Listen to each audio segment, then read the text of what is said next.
Hello, beautiful souls. Welcome back to another episode of Water Rising.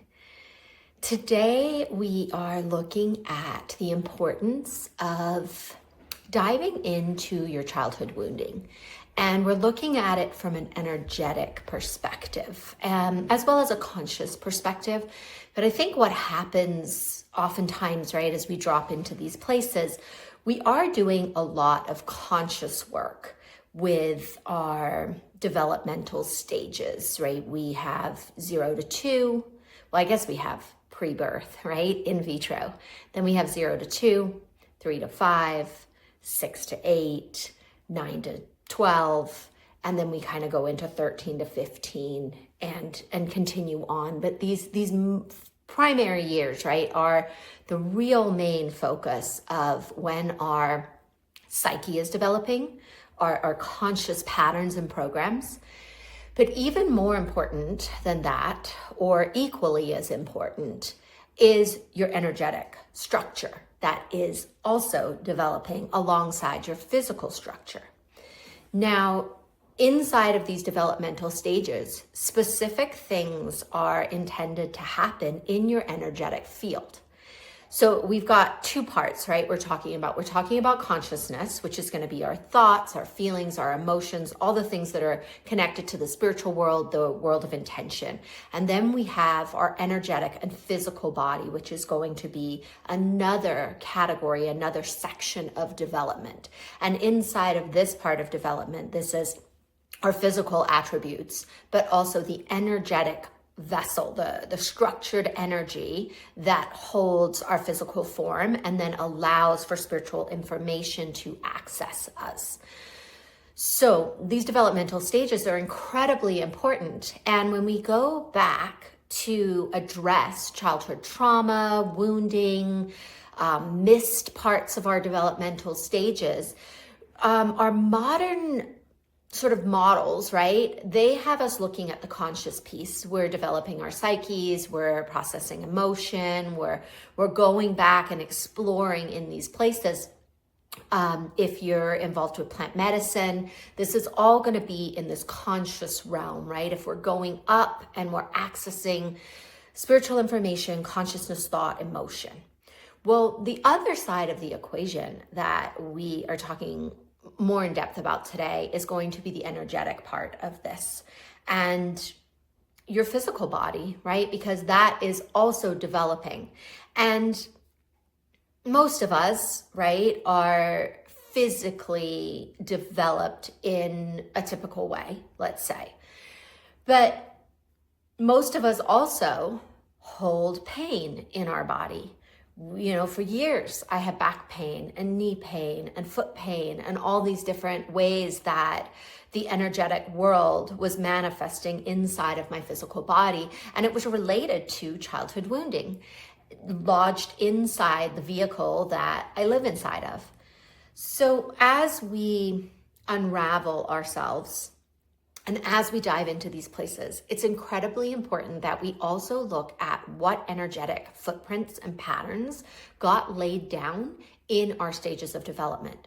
So you might be really practiced at going into a wound or being with your inner child, right, in a really loving, conscious way. And we experience it a lot as pictures in our mind. We experience it as feelings or sensations in our body. And where we want to go even deeper, where this next layer lives, is when we learn to start moving energetic pieces. Because when something happens in our younger years, it lays down patterns of energy inside our field. And then our rest of our stages get layered on top of those patterns. And now if those patterns are supportive and loving and we feel safe and we feel cared for and we are allowed to be curious and excited, and yeah, we have some bumps in the road, but you know what? We always feel supported and we're given a structure to be supported inside of. Well, then the next layer of energetic development will lay nicely and smoothly on top of the one before. But I'm going to guess that most of you that are here listening to this video, this was not the case, right? It was not the case for me. And I doubt it was the case for you. So inside of these pieces where we are woven together energetically, there are disruptions and distortions and places where the energetic fabric of our being was not sewn together correctly. And, you know, some of this has to do with our karma.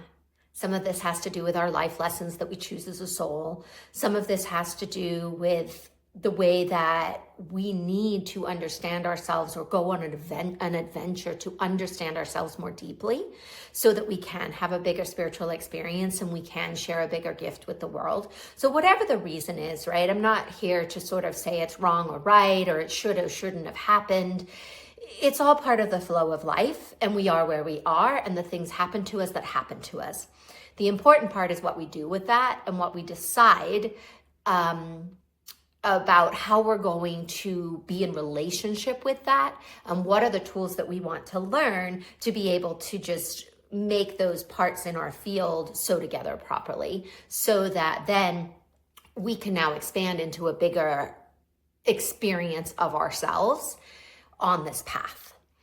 So there are specific energetic tools, right, that can go and find the places where the pattern was disturbed, and then we get to rebuild it. We get to smooth those layers, and we look inside each of those developmental stages. So as you are doing your conscious work, as you are journeying and meditating and really being in this conscious realm, my invitation to you is to take it into the energetics as well and really start to see these things as separate and educate yourself in the way that you can also have tools that move the energetic structures and sew the fabric back together. Because when that happens, when we address it from consciousness and energy, we can make a whole pattern, right? A complete pattern, the way that it is intended to be.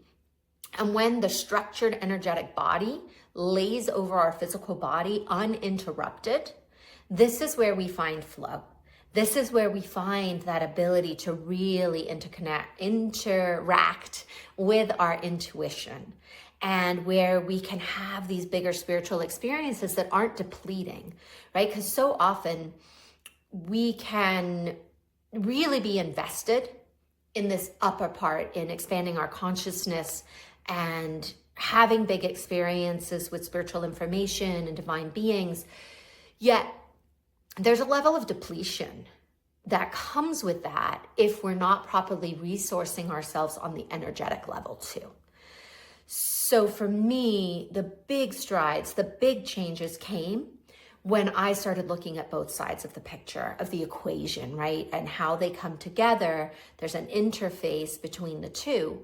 And then when these parts of us are in harmony and the structured energetic field is capable of holding the spiritual information, it becomes more consistent. It becomes more available. It becomes more interwoven into our being. And then, you know, we might have thought, okay, well, I've looked at this trauma pattern from so many levels and so many angles, and yet here it is again, right? It's another layer coming up. And if this is happening, this is a clear indication, right, that it's energetic time. That the next level that is speaking to you, like what is coming up, is your energy field, your energetic body saying, hey, can you handle this for me, please? Like we've done all this work, and now here's this. And it's going to bring up another layer of the same thing, and it's going to hand it to you and say, hey, can you help me deal with this? Because this is where we're at now, right? So the magic happens when you start to include the energy as well as the consciousness. And bringing those parts into resonance and into alignment is going to give you a bump. It really will shift you up to the next level, because the instructions for running the spiritual information live in the body, live in the energetic field. And when the channels are disrupted, the energy, the consciousness doesn't flow the same way. It will flow somewhat, right? But it'll be spotty, it'll be broken, it'll be inconsistent. And what we're looking for is a consistency, right, in our relationship with our divine guidance, with the natural world, with the intuitive flow of our life. And we find this when we're willing to address it from an energetic standpoint. So dive in, right? Really get curious. Curiosity is a thing for me that has really helped in this exploration. Being willing to see something different and address a problem, or not a problem. I don't like to use that word, but the opportunities, right? When we address them from a different perspective, from a different level, this is when something new can happen, and this is when things change. So if you like this conversation and you want to go deeper with this and you want to learn those tools, this is what we do in the journey. It is our 9-month container, and it's designed to go into all things spiritual, all things energetic. It's based on my life, my journey, and the experiences I've had with my clients as we're walking forward on this path towards being interconnected, right? Remembering that we're not separate, bringing our energetic bodies back into resonance with the earth and with our soul, and allowing the magic to just flow through us. So there's a link in the show notes, but it's sarahnoble.com/journey. Join us. We'd love to have you with us in this incredible portal of discovery.